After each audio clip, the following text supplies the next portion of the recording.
Today I'm going to show you how to paint Gulmohar flowers.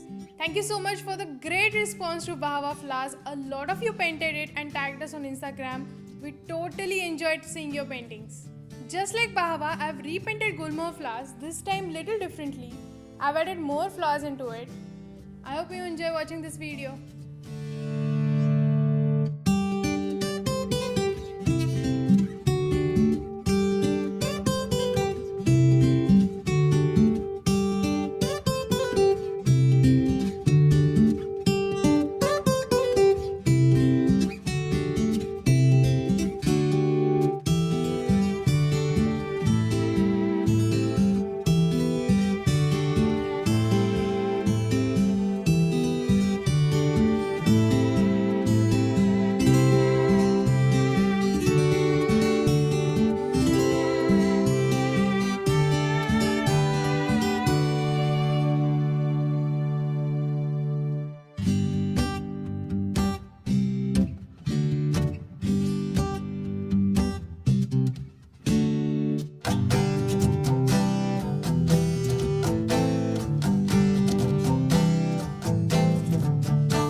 post it on Instagram, do tag us, we would love to see it. Do hit like and subscribe to our channel because we have a lot of such videos coming soon, and don't forget to hit the bell icon so that you're notified every time we upload a new video. If you're not following us already, do follow us on Instagram, the handles will be mentioned below. See you in the next video, bye bye.